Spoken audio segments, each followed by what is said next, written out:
All right, hello everyone. All right, before I start, I know this is America. I'm pretty jet lagged, but I do know this is America. And you're not big on swears. I can hope that my adorable British accent will let me get away with some sort of PG-13 level Marvel movie swearing. Because before I tell you a story of programming history, and because who doesn't love it, little audience participation. These two circles are different sizes. I know it looks like they're the same, but there's a fundamental difference. So, by show of hands, who thinks the blue circle is bigger? And who thinks the red circle is bigger? You are all wrong. What was your instinct when the two circles appeared? That they're the same, right? So the real question is, how many white guys with a microphone did it take to tell you that these two identical circles were different before you shrugged, said, sure, and tried to choose between them? Hold that thought as we bounce around the last 100 years or so. Welcome to Cambridge, an ancient seat of learning. This is probably how you imagine it. It's 2018. I'm sat in the audience in the brutal-looking 60s-built Churchill College in some stifling lecture hall, much like you all are now. This is the Business of Software conference. Lectures from the good and the great on how to build successful software businesses. What the hell am I doing there? Well, I'm the CTO of a small software company, having started my computing journey 30 years ago, copying code from magazines into my Acorn Electron, via a computer science degree to being a relatively early adopter of Rails. I'm no ingenue, as my receding hairline will attest. I've got decades of experience of handcrafting artisanal internet bugs. Anyway, back in the room at the Business of Software, a speaker comes on and starts to tell their story. And I had never heard of this person. And the story they told exploded what I thought I knew about our industry. Aged 5, Steve Shirley arrived in Britain as a child refugee as part of the Kinder Transport, attending convent school in the Midlands, then high school close to the Welsh border. Steve excelled in mathematics, but given their situation, faced a battle to be allowed to take it. You see, in the early 50s, there was no standard curriculum in the UK, and each school ran according to the whims of their headmasters. Leaving school and becoming a British citizen, Steve joined the Post Office Research Station in North London, part of the early vanguard of the UK's post-war computing boom. Evenings were filled with an honours degree in mathematics, and another job followed after a decade, firing code into more early computers, such as this little beauty, the ICT 1301. So far, so typical of a programming career at the time. But it was when the story reached 62 when I sat up in my chair. In 1962, Steve Shirley incorporated freelance programmers with a capital of £6, approximately the cost of one venti gingerbread latte these days, and frankly, not that much more back then. Later, the company became F International, and as they said in their memoir, it sounded mad.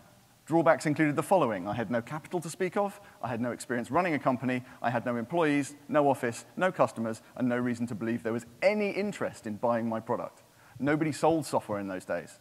Insofar as it existed, it was given away for free. So what would happen to the freelance programmers? Would our hero be successful? Well, spoilers, this was a conference about the business of software, and it was a retrospective. F International prospered for decades. Projects included planning routes for Tate and Lyle sugar lorries, calculating depot locations for oil companies, and even the black box for Concorde. They went international, the US, European countries, even growing into India. In 1996, they floated on the stock exchange, only 2 years before I started my degree. So this is a huge commercial success story in the UK. And they pioneered a few interesting things. The workforce was primarily remote. In the 1960s, they worked with overnight post, and then telephones when they became available. The workforce was flexible, both in the hours they worked and the strength of the independence of the team. Folks only had to work 20 hours a week when on a project, and the management and staffing was spread across the country. The profits were shared. In 1981, Steve Shirley established a shareholders' trust and progressively gave a controlling share of the whole company to the workforce. So when the IPO happened in 96, over 70 employees became millionaires. Oh, one more thing. Of the first 300 staff, 297 of them were women. Steve Shirley made a success by hiring an unorthodox workforce, even as the rest of the industry was struggling to find programmers as the business world computerized. And there was a reason for that. Because this is who was on stage. She's an OBE. She's a dame. She's a ch. What the hell is a ch? Ch is a companion of honor, which is one of the highest honors you can receive in the UK. There's only ever 65 at one time. Alongside Dame Stephanie, there currently is Ian McKellen, Paul McCartney, Elton John, Judi Dench, and multiple former prime ministers. And I hadn't heard of her or her trailblazing software company at all. She exuded warmth, insight, and elegance from the stage. Here she is in her TED Talk. For years, I was the first woman this or the only woman that. And in those days, I couldn't work on a stock exchange, I couldn't drive a bus or fly an aeroplane.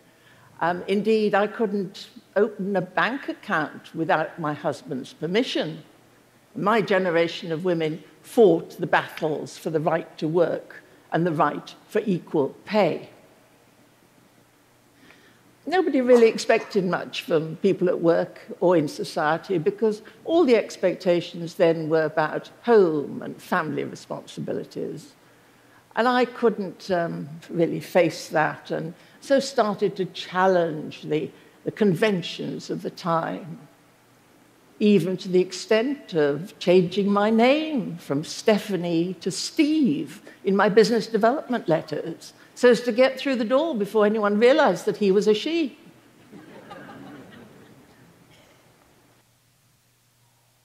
Computing wasn't just happening in dear old Blighty in the 50s and 60s. It was also happening in the mighty United States of America. Let's cross the Atlantic and find out what was happening after the war. The Second World War had seen the development of early computers under the conditions of wartime secrecy. Actually, stop, hold that. We have to go back a bit further. But before we do, let's just admire the background for a second or two. Makes you proud. The term computer has been in use since the 17th century. It was a job for human beings.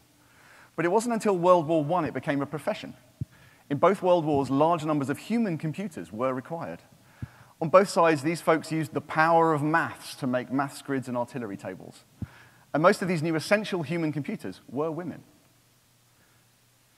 Grace Brewster Murray was born in New York City in 1906. A curious child, she once dismantled 7 alarm clocks to see how they worked before her mother managed to stop her. She excelled at mathematics, achieving degrees from Vassar and NYU. And she married in 1930, taking her husband Vincent's surname. Grace Hopper got a PhD in 1934 from Yale and returned to Vassar where she was on the tenure track. She took the classes that no one else wanted to teach, updating the old schoolwork with new and entertaining techniques, say building imaginary worlds in a mechanical drawing class. And this earned her growing student numbers in previously untrendy subjects, and of course the unbridled resentment of her male peers. And then when Grace was 36, this happened. Well, actual Pearl Harbor, not the Michael Bay film.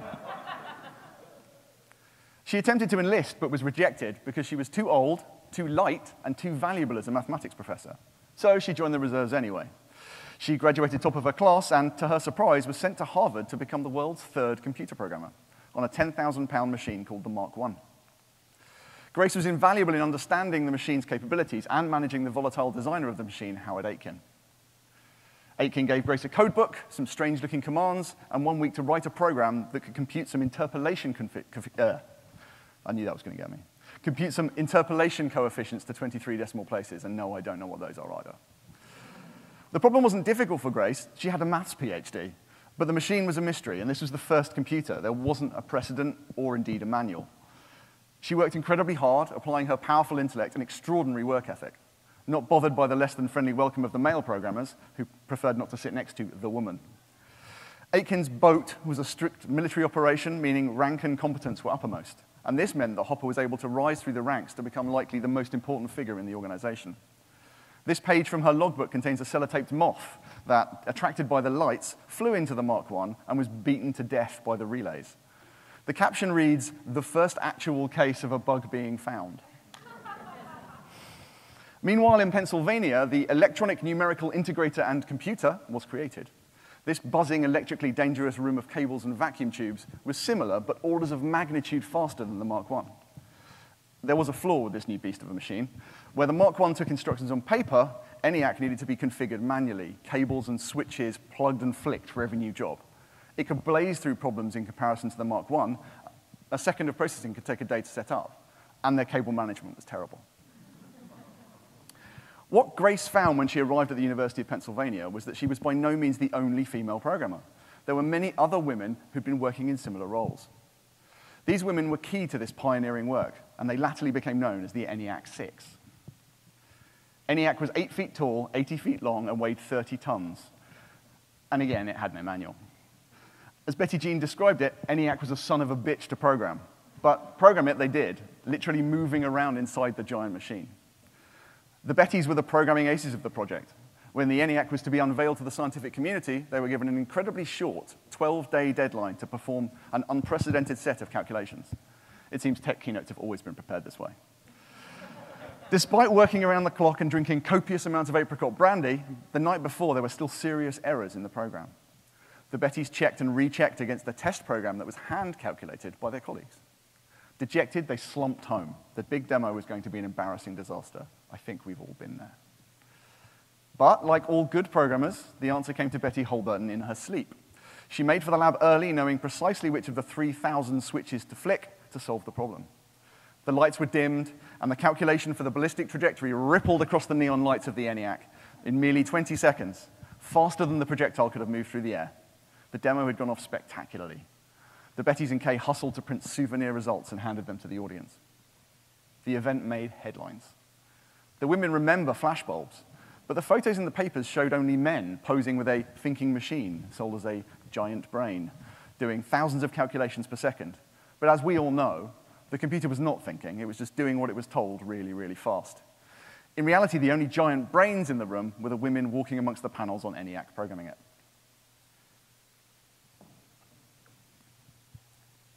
There's a couple of problems with the New York Times' breathless reporting here. The work wouldn't have been done by a man before the ENIAC, and it willfully disregards the weeks of labor by a group of bloody women to produce the demo.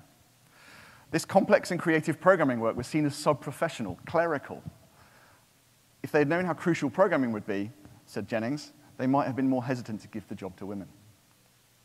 On the 50th anniversary of ENIAC in '95, they rebuilt the room-sized computer on an integrated chip that could fit in your hand. And at the same time, Catherine Kleiman contacted the organizers of the Women in Technology International Conference to see how they were planning to mark the 50-year anniversary of the ENIAC 6. Except Whitty had no knowledge of the women she was referring to. The ENIAC 6 had been so thoroughly swept under the rug that even a group dedicated to furthering the status of women in technology had no knowledge of the work they had done 5 decades earlier. These women invented the idea you could write programs.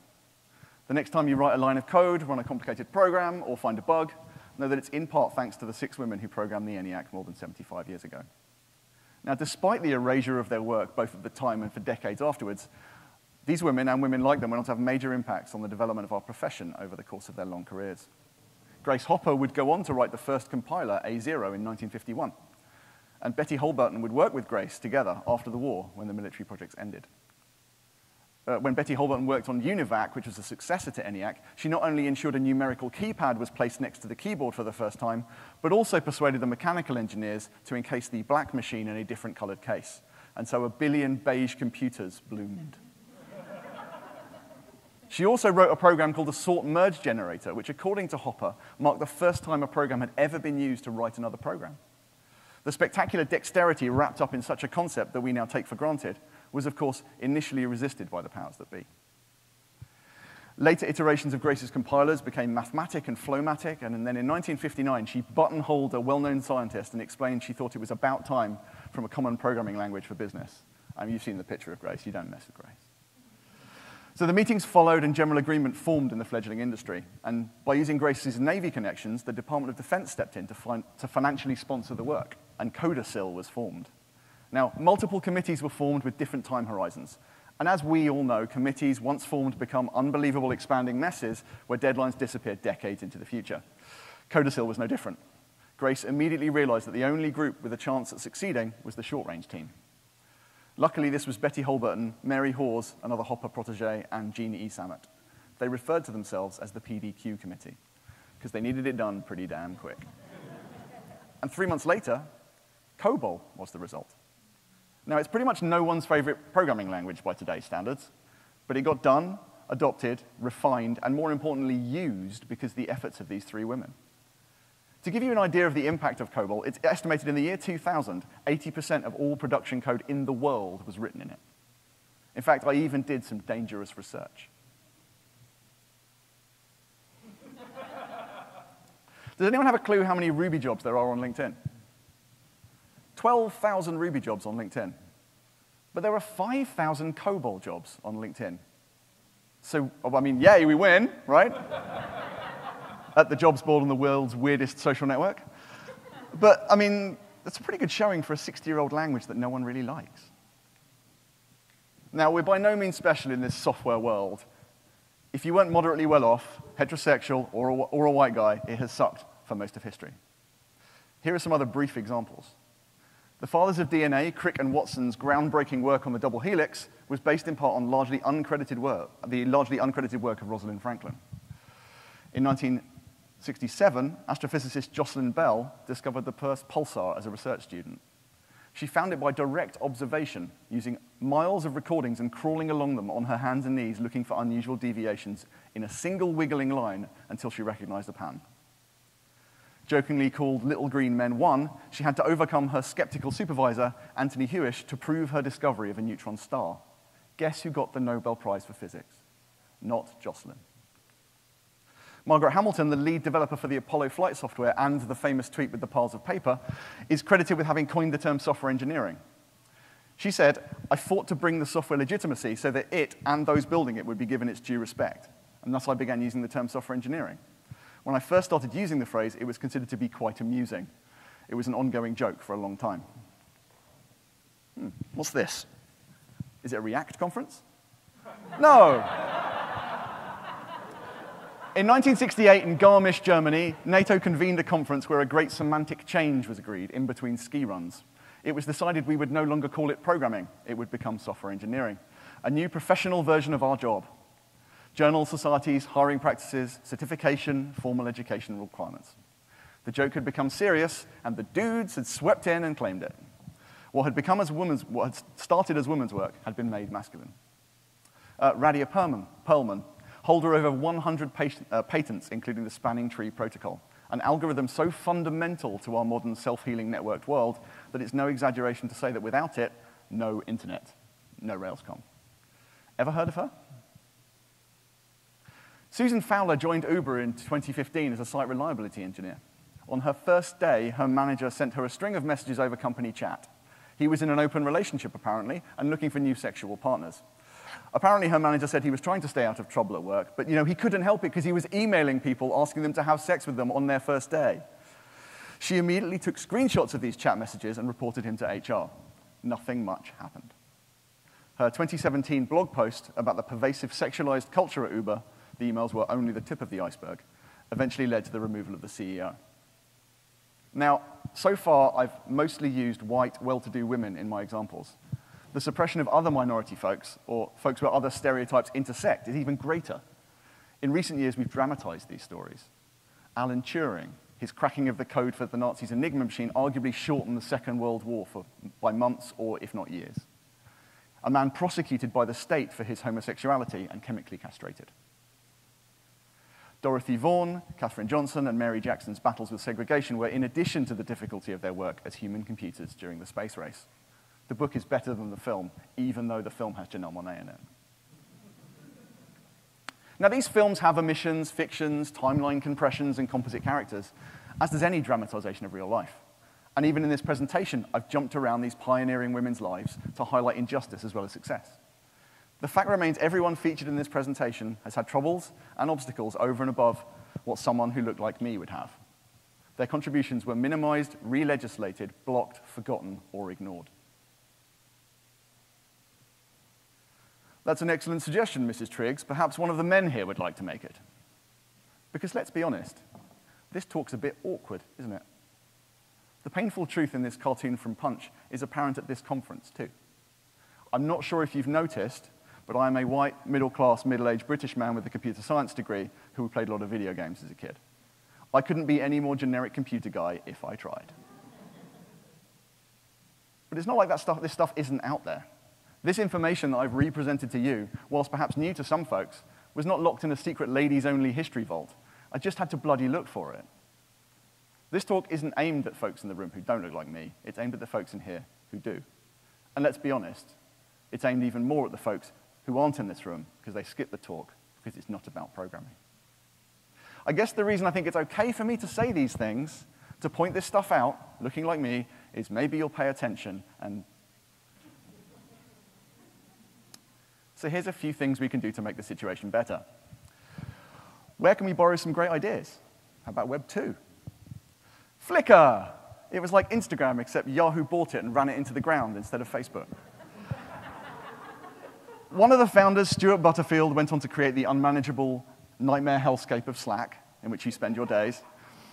But the community that grew around the product was the responsibility of co-founder Katerina Fake, and she was behind the first draft of their community guidelines. So let us, like those skiing chaps in Garmisch, steal a great idea from a clever woman. You're probably imagining your personal worst encounter with that guy right now. There's lots of versions of that guy. There's this one. Very familiar to me as a conference organizer. I will not be taking questions from the floor at the end of this talk. Say it with me. Don't be that guy. This guy is very wrong about this. If technology isn't political, why are big tech's monopolies being questioned in Congress? Why are the crypto bros so desperate to create a currency outside of government? Politics is just a formalization of who has power. If you believe politics isn't built into the technology we use, you're just saying you're happy with how the status quo worked out for you. I guess what I'm trying to say is that people should want to work with you on your cool stuff because of you and not despite you. Say it with me. Don't be that guy. Good humor does not punch down. It normally punches back on the teller. If you have to qualify a gag like this, you're not a comedian, you're a dickhead. By punching down and excluding folks, you're reducing the likelihood the next brilliant insight the woman or black person or gay person or even quiet person in your team isn't going to be shared with the group. Bullies were not cool at school, and they're not cool now. Say it with me. Don't be that guy. Say it with me. Don't be that guy. I'm actually going to pause on this one for a moment. This is my headshot on most stuff. It's nearly 10 years old. I don't look that different. Now, whether that means I was an old-looking 32-year-old or I'm now a young-looking 42-year-old, I'll leave for the private contemplation. I'm surprised I have to say this, but I know from kicking folks out of my own events, and from the example of Susan Fowler at Uber, amongst others, that this apparently needs saying. I am not an irresistibly sexy human being, and neither are you. No one of any gender hearing me discussing the latest changes in the Rails 7 asset pipeline in a meeting, or even over a beer, is thinking, whoa. I hope this riveting story is followed up by his hand on my arse. This is likely true for you as well. Stop it. Just to be clear, this isn't political correctness gone mad. This is the cold, hard fact of time's effects on the human body. So we talked about not doing stuff. So let's talk about what's going on in your head. My best mate's dad used to have a saying, don't assume, or you make an ass of you and me. Now, as far as wordplay goes, this is pretty mediocre dad pun work. My kids probably wouldn't even look up from their iPads to give me an eye roll. But it is good advice. You'd never judge a book by its cover. This points out that you just look like a pillock when you do. I find it baffling I have to say this too, but when you see someone who doesn't look like me at a Ruby or RailsConf, don't presume anything about their competency or career. Ask them. We in the know like to call this conversation. Even if you aren't that guy, remember the circles. Remember your assumptions when I was talking about Steve Shirley. It takes effort not to stereotype. If you'd ever like your assumptions challenged, I suggest you watch this talk by Saron. I'm not going to spoil it for you. Not even the beginning bit, about the effect of talk nerves on the human digestive system. Now, I'm scared of getting this stuff wrong. You're scared of getting this stuff wrong. So many of our behaviors, as pointed out in the previous presentation, are unexamined reactions to perceived threat. For me, it seems to boil down to two different kinds of fear. They're what I like to call oops fear and will this be harder fear. Now, oops fear is easy to solve. You do your best to be nice, and if you fuck up, apologize properly. No, I'm sorry you were offended. A genuine I'm sorry, I misspoke, and a resolve to do better. The fear of things getting harder is a tougher one. You may well have worked hard as an individual to get where you are, but on average, if you look like me, it was easier than if you didn't. You're just going to have to accept, on aggregate, that pushing against a stereotype is work you didn't have to do. And honestly, the fact is, things might well get harder for you when there's less ignoring of the potential of the majority of the planet because of how they look. Or perhaps consider that maybe life isn't a race, it's not a competition, and we're not in a zero-sum game. Or you can keep making excuses and nothing will change. Now, finally, we're going to have a little chat about a couple of things you can do right now to make things better. Now, firstly, pay fairly, I mean it. Now, every manager I know has a spreadsheet either in reality or in their heads about how the individuals in their team are paid. And every manager also knows who on that spreadsheet is overpaid and who is underpaid. And some of those managers are in the room right now. If you take one action away from this talk, it is to fix the pay of the folks who deserve it.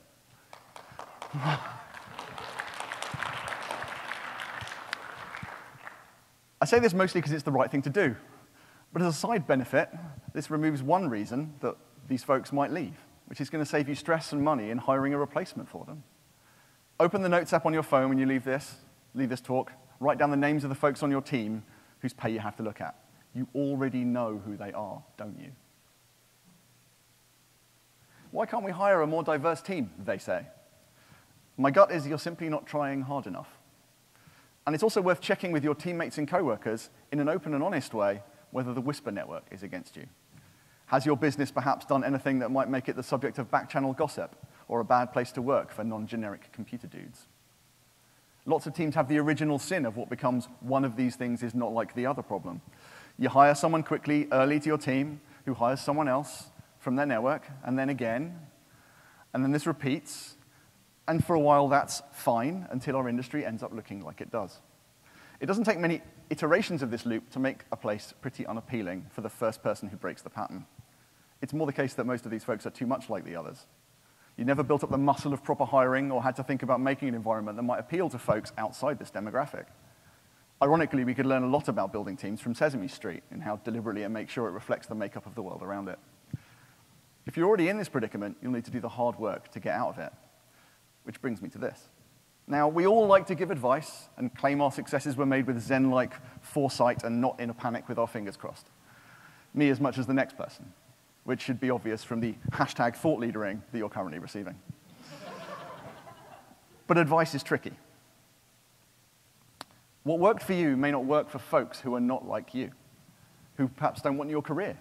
It's too easy if you have an entrepreneurial streak to believe that that's the one true way to happiness and fulfillment. At best, your advice pulls people in the direction of your career, and at worst, it's difficult to execute, or maybe actively harmful.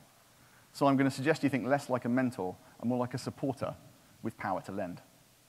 In fact, this idea of using power to lift folks up is the name of this tremendous talk by Armand Simmons. I saw him give it at RubyConf in 2017, and he covers this ground with clarity and eloquence. In short, the decisions you choose, the decisions you make, push the world in the direction you want.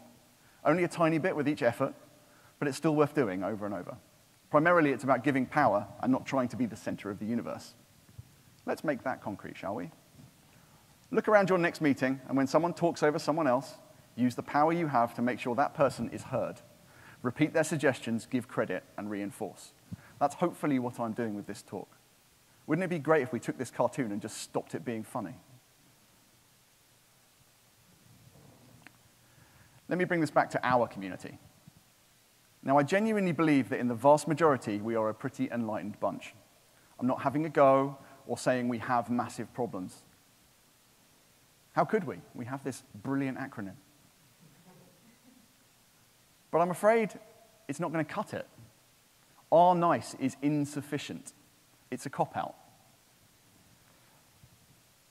How about Matt's is nice, and so we do the hard work and step in when folks are wankers, even when it feels awkward and difficult, and it might be easier not to.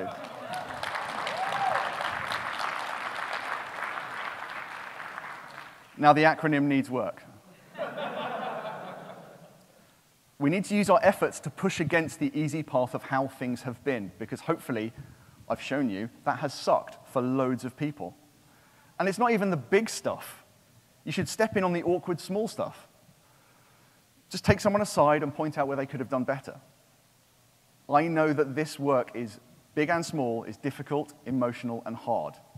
But then so is being someone who's been excluded, even inadvertently, because of their gender, sexuality, or skin color. We can take this work on. We should take this work on. And you also shouldn't expect a grand thank you. And anyway, that's not why you're doing it, right? For this talk, I've used these books, talks, and innumerable articles, all written by folks who didn't look like me, different viewpoints on the same world. Stretching my empathetic muscles, being made to feel the uncomfortable, unrecognized benefits I've received just by dint of looking how I look. I'm just going to say this to the non-white dudes whilst I have the mic.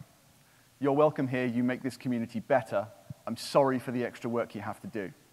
If you feel slighted or othered, please stay and shout, and we will make it better together.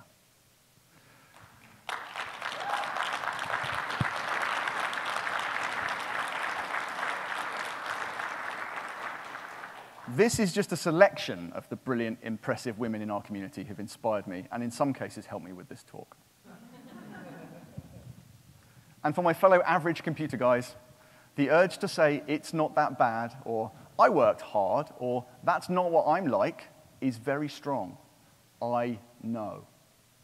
But that's bailing on making the world a better, more accepting, freer place for people who don't look like you and me.